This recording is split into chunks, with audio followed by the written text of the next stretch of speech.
Disclaimer: the content of this video is purely for entertainment and discussion purposes only. The theories and viewpoints presented do not claim to reflect factual events or definitive conclusions about the events of September 11, 2001. This video is a speculative exploration of various perspectives and ideas, intended to encourage open discussion and creative thinking. The views expressed in this video are not intended to mislead, defame, or promote misinformation. Viewers are encouraged to conduct their own research and form their own opinions based on verified sources. This video complies with YouTube's policies regarding content integrity and does not intend to violate any community guidelines.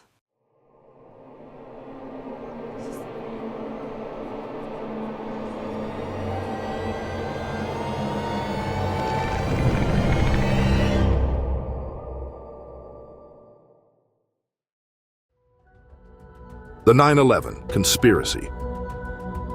Where did they go? They say history is written by the victors.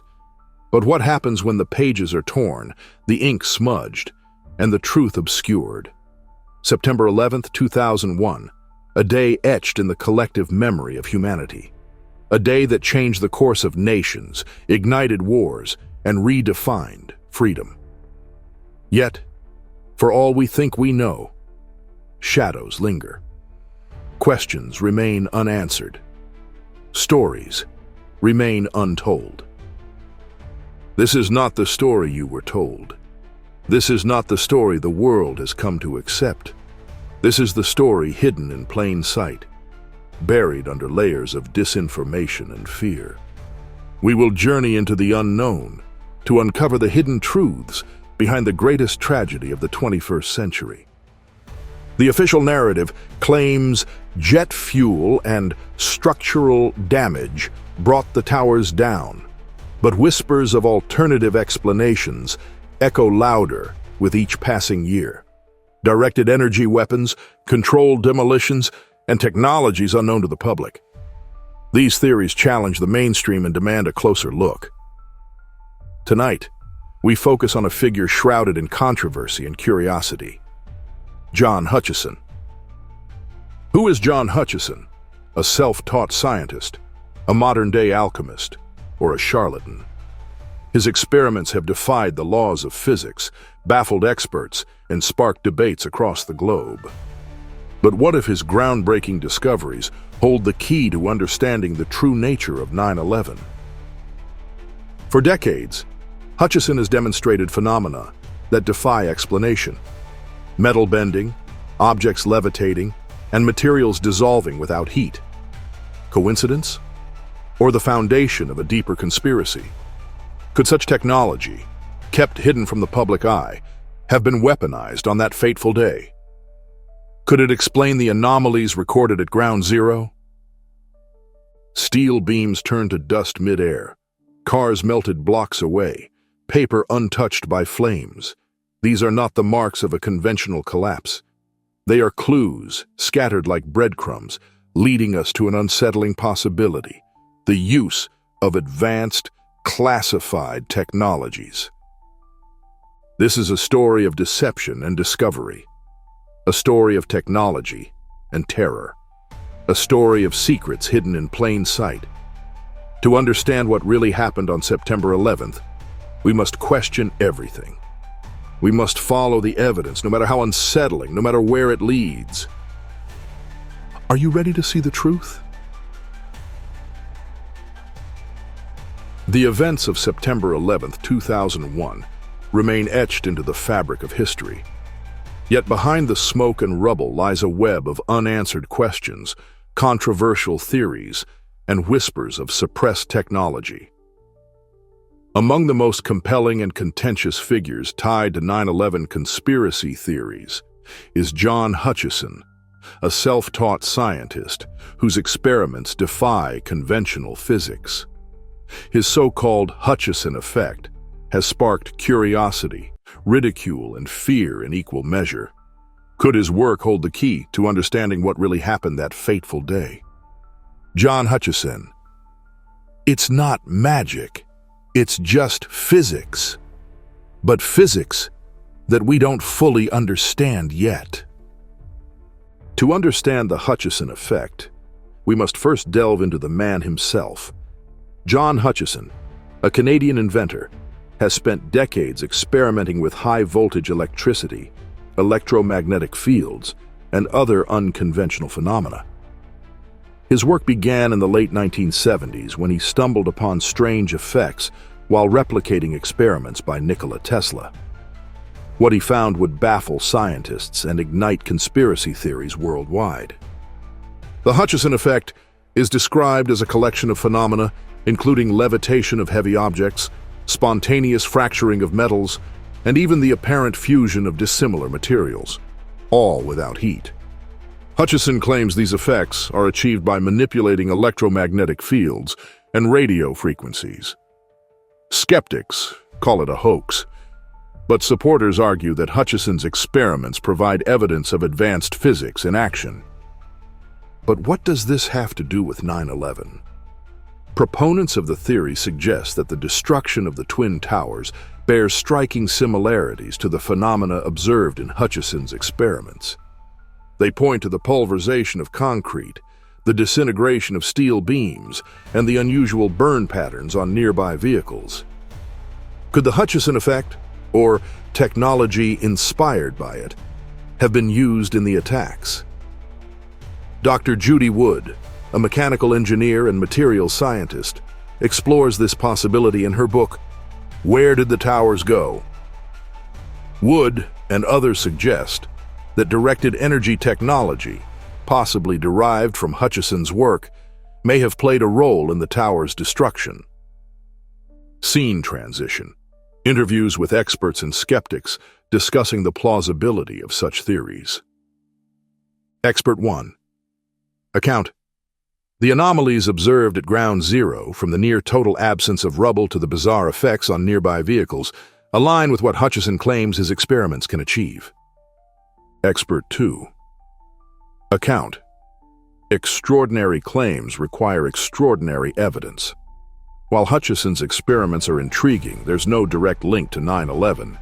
The science, as presented, is incomplete at best.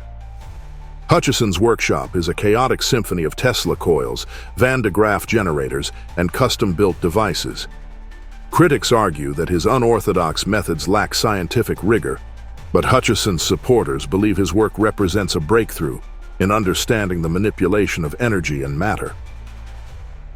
The parallels between the Hutchison effect and the destruction at Ground Zero are compelling. Witnesses reported hearing explosions and seeing steel beams turn to dust mid-air. Vehicles parked blocks away from the towers showed signs of extreme heat and unusual burn patterns, yet surrounding trees and paper remained untouched. The idea of using directed energy technology is not far-fetched. Declassified military documents reveal decades of research into such weapons, capable of targeting materials with precision energy. Could this technology have been weaponized on 9/11?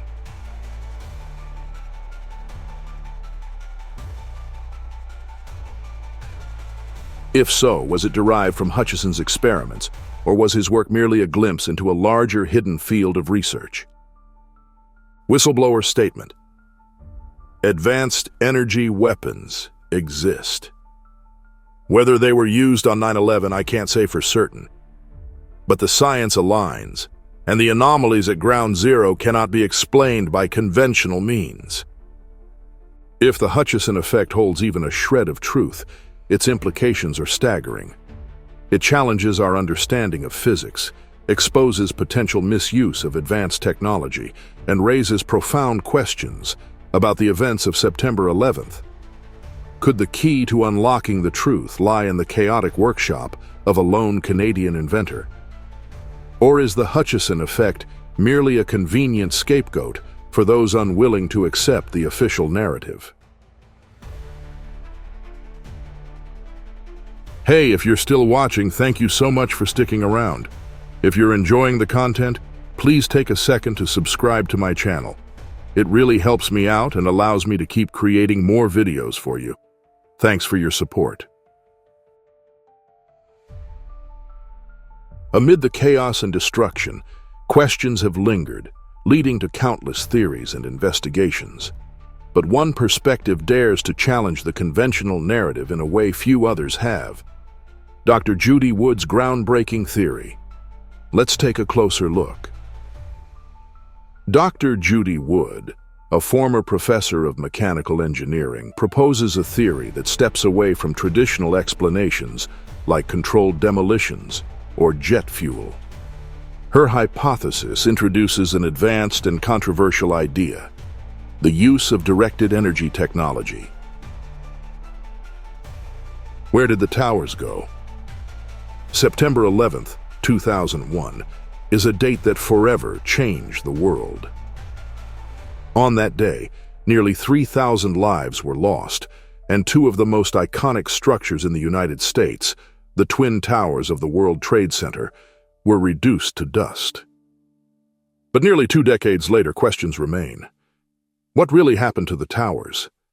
How did structures designed to withstand impact and fire disintegrate in a way that defies conventional understanding? Dr. Judy Wood, a mechanical engineer and materials scientist, offers a groundbreaking and controversial perspective in her book, Where Did the Towers Go? Dr. Judy Wood's analysis begins with one simple yet profound observation. The Twin Towers didn't collapse in the traditional sense. Instead, they seemed to disintegrate into dust mid-air. Conventional explanations such as jet fuel fires and structural damage fail to account for the near-total absence of debris and the manner in which the towers fell. Her investigation challenges the official narrative and opens the door to an alternate explanation: the use of directed energy technology. One of the most striking anomalies Dr. Wood highlights is the lack of debris. Two 110-story buildings, each weighing over 500,000 tons, should have left a pile of rubble equivalent to at least 12% of their height, around 14 stories of debris. Yet what we see in Ground Zero's aftermath is a much smaller footprint.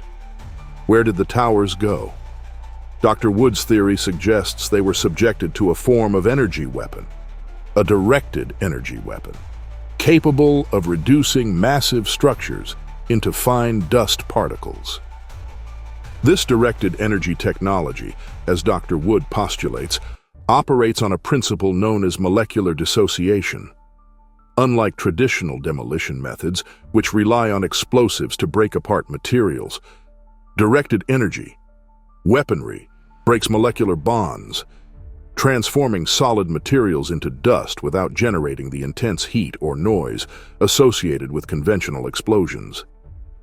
This process not only accounts for the disintegration of the towers, but also explains the absence of intense heat or visible blast damage typical of explosions. Dr. Wood's evidence doesn't stop with the towers themselves. She points to anomalies surrounding Ground Zero. Circular holes were observed in nearby buildings, as if material was vaporized from above. Vehicles parked blocks away showed signs of extreme localized heating, with engines melted, but gas tanks intact. Trees and paper on the ground remained untouched, even as steel structures disintegrated. These inconsistencies further bolster her argument for a high-energy, non-thermal weapon at work. Dr. Wood also notes the lack of traditional blast debris, which should have been scattered across the area in a typical explosion. Dr. Wood also examined seismic data recorded during the tower's destruction. The magnitude of the seismic activity, or lack thereof, raises serious questions. If massive chunks of steel and concrete had fallen to the ground as expected, the seismic impact would have been far greater. Instead, the data indicates minimal ground disturbance, consistent with material disintegrating before reaching the Earth. This further supports the hypothesis that the buildings were not brought down by conventional means, but instead were dismantled molecularly. The plumes of dust seen during the collapse are another key point of contention. These plumes expanded outward in a manner inconsistent with gravitational collapse.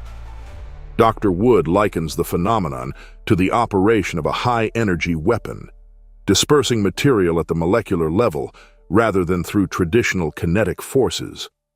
Such behavior suggests an external force acted on the structures, releasing energy far greater than what would be expected from fire or impact alone. When you examine the evidence without bias, the conventional explanations fall apart. This is not about belief. It's about following the evidence wherever it leads. The towers did not collapse. They were turned to dust. And the technology capable of doing this exists, even if it is not publicly acknowledged. Directed energy technology is not science fiction. Declassified patents and military documents reveal decades of research into weapons capable of targeting materials with precision energy. Dr. Wood's hypothesis suggests that such technology was deployed on 9/11, marking an unprecedented use of advanced weaponry. She argues that this technology, while often discussed in theoretical terms, has real-world applications, as evidenced by various military projects and research initiatives. Dr. Wood's analysis extends beyond the Twin Towers. She highlights similarities in the anomalies observed at the Pentagon and the crash site in Shanksville, Pennsylvania. In both cases, the physical evidence, or lack thereof, raises questions about the official explanations. Could the same technology have been involved? The absence of large debris, melted materials, and unusual burn patterns at these locations parallels findings at Ground Zero. Dr. Wood's dedication to her research is evident in the breadth of her work. She meticulously examines photographic evidence, eyewitness accounts, and scientific principles to construct her argument. Her findings challenge us to reconsider what we think we know about the events of 9/11.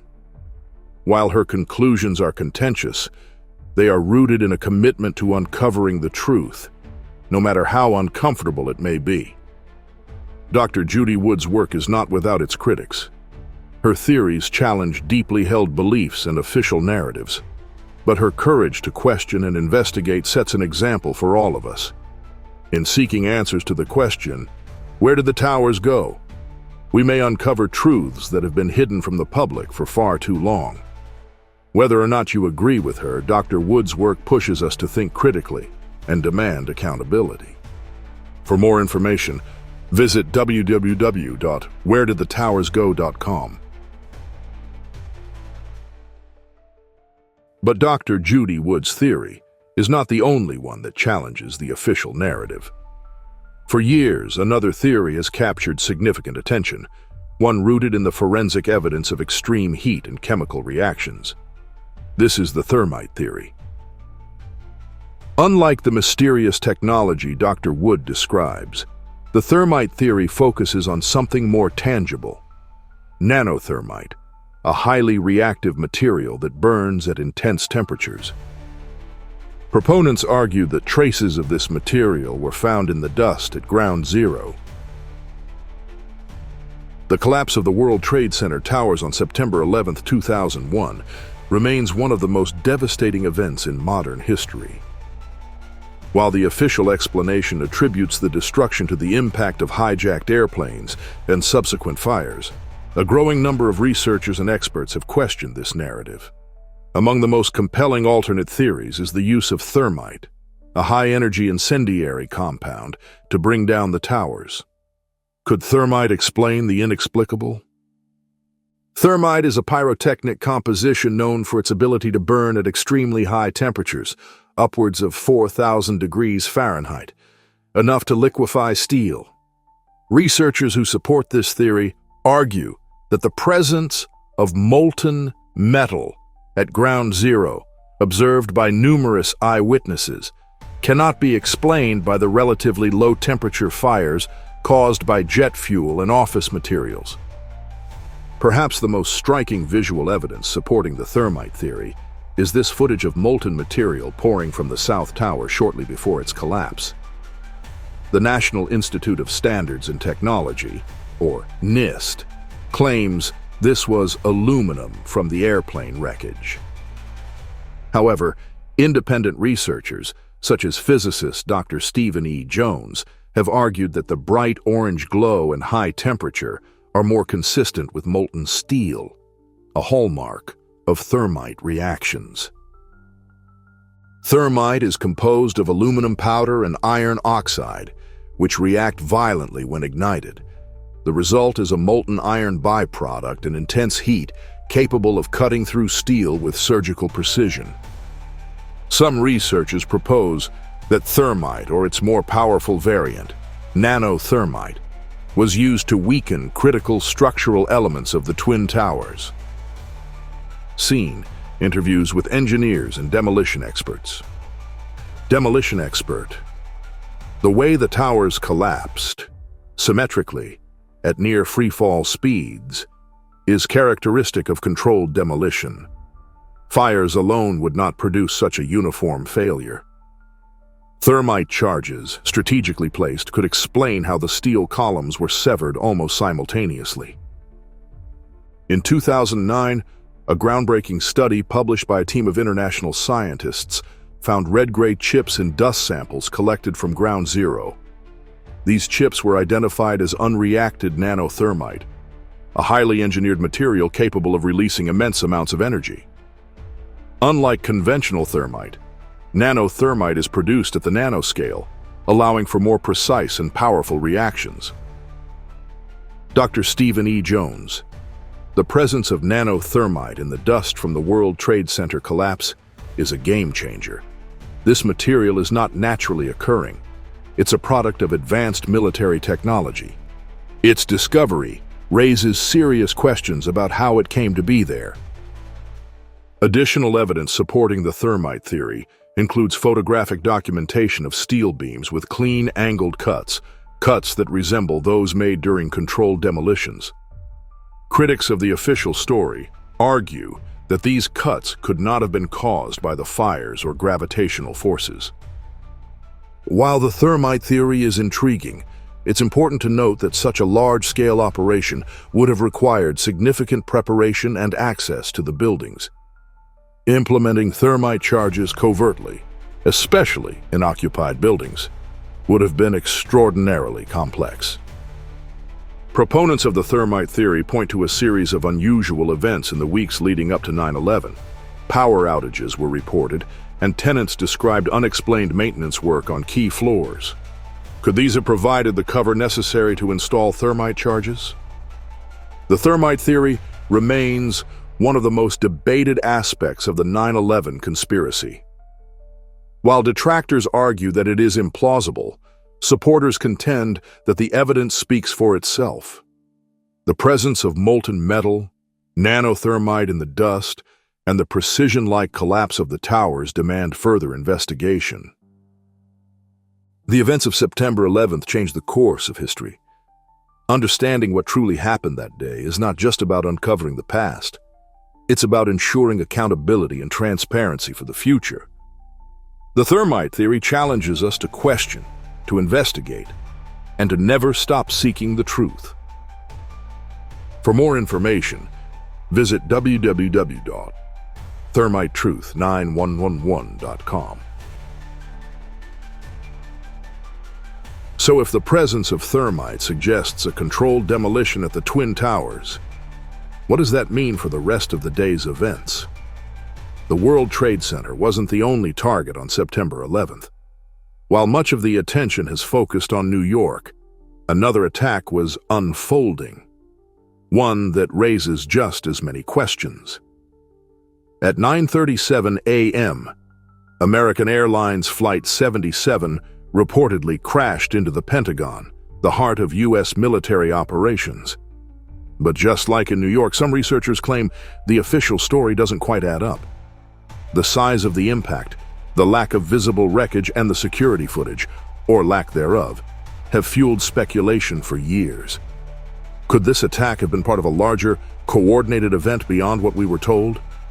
And if explosives were allegedly used at the Twin Towers, is it possible something similar happened at the Pentagon? Let's take a closer look. On September 11, 2001, 4 planes were hijacked in an unprecedented act of terrorism. While much of the focus has been on the Twin Towers in New York City, another critical event occurred: the attack on the Pentagon. Official accounts claim that American Airlines Flight 77 crashed into the western side of the Pentagon, killing 184 people. But was it really a plane? Or does the evidence tell a different story? According to the official story, Flight 77, a Boeing 757, flew at an incredibly low altitude and crashed into the Pentagon at over 500 miles per hour. Yet skeptics have long argued that key pieces of evidence don't add up. From the lack of plane debris to the size of the impact hole, the Pentagon attack has become a focal point for alternative theories about 9/11. One of the first inconsistencies noted by skeptics is the size of the impact hole. At just 16 to 18 feet wide, the hole appears far too small to have been made by a 124-foot-wide Boeing 757. Where are the wings? Where's the tail section? Where is the wreckage consistent with a massive airliner? Eyewitness 1. Account: I saw something fast and low, but it didn't look like a commercial airliner. It was smaller, maybe a missile or a military plane. Eyewitness 2. Account: There was an explosion, but I didn't see any large plane debris. It just didn't add up. The lack of debris is another major point of contention. Photographs of the crash site show minimal wreckage on the lawn. No visible tail section, engines, or wings. Skeptics argue that such a clean crash site is inconsistent with the aftermath of a Boeing 757 crash. Adding to the mystery are the security camera videos released by the Department of Defense. Instead of clearly showing Flight 77, the footage captures only a blurry object approaching the building. To many, this object looks more like a missile than a commercial airliner. Why has clearer footage never been released?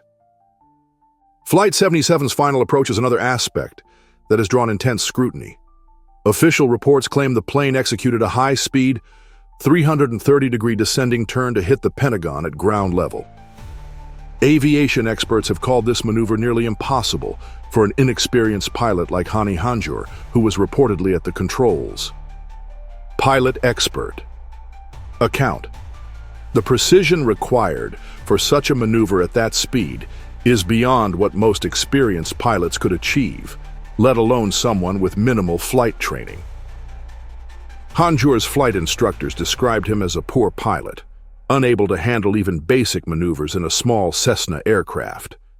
How could someone with such limited skills execute a near-impossible attack on one of the most secure buildings in the world? Skeptic 1. Account: The evidence suggests that a missile or some other form of advanced weaponry struck the Pentagon, not a commercial airliner. The impact hole, lack of debris, and questionable flight path all point to this conclusion. Skeptic 2. Account: If Flight 77 didn't hit the Pentagon, then what happened to the plane and its passengers? That's the question that needs answers. Critics also point to the light damage surrounding the Pentagon. Streetlight poles were knocked down in a manner inconsistent with a large, fast-moving airliner. Nearby objects, including a generator, show minor damage, despite being in the alleged flight path. On the morning of September 11th, multiple military exercises and war games were taking place, creating confusion and delaying responses. Could these exercises have been used as cover for a planned attack on the Pentagon? Whistleblower statement: There are so many unanswered questions about the Pentagon attack. Why hasn't all the evidence been released? What are they hiding? The attack on the Pentagon remains one of the most contentious aspects of 9/11. While the official narrative insists that Flight 77 was responsible, the anomalies and unanswered questions demand further investigation. The truth may be buried, but it's up to us to uncover it. For more information, visit www.pentagon911questions.com. As the smoke cleared and the dust settled on that fateful day in September, a new kind of fog enveloped our world, one of unanswered questions and unsettling possibilities. 23 years have passed since 9/11, and yet the events of that day remain etched in our collective memory, not just as a tragedy, but as a puzzle that refuses to be solved. We've journeyed through a labyrinth of theories, each one challenging the official narrative in its own unique way. From the possibility of controlled demolitions to the speculative reach of advanced energy weapons, and even the enigmatic footprints left by shadowy figures like John Hutchison, the threads of this story weave a tapestry of intrigue, mystery, and doubt. The official narrative, a tale of hijacked planes, Al-Qaeda operatives, and structural vulnerabilities, is accepted by many. Yet cracks in this story grow deeper with each piece of overlooked evidence and each suppressed voice. Could it be that the truth is far more complex than we've been led to believe? Or perhaps the very act of questioning it is the first step toward uncovering a deeper understanding of power, control, and deception? The evidence doesn't add up! We've been lied to. This isn't about conspiracy. It's about accountability. The collapse of the towers defies explanation, a moment frozen in time that continues to haunt and perplex. If there were forces at work beyond our comprehension, what does that reveal about the world we live in? Who holds the keys to such unimaginable power? And to what end would they wield it? The truth is elusive. What lies beneath the surface of our understanding? What secrets remain buried in the rubble of history? The answers may not be within our grasp, but the questions, they are a beacon, guiding us through the darkness. This is not the end of the story. It is merely a chapter, a call to vigilance and an invitation to seek the truth. For the events of 9/11 are more than a tragedy. They are a mirror, reflecting both our humanity and the shadows that dwell within it. Dedicated to the pursuit of truth, in memory of those we lost. If you liked this video, it was requested from one of my viewers. If there is a topic you would like to hear, just leave it in the comments, and if I can make it, you'll see it soon. Please like, subscribe, and share. Thank you again for watching. I really hope you enjoyed the video. This has been a Fall the Haters video production.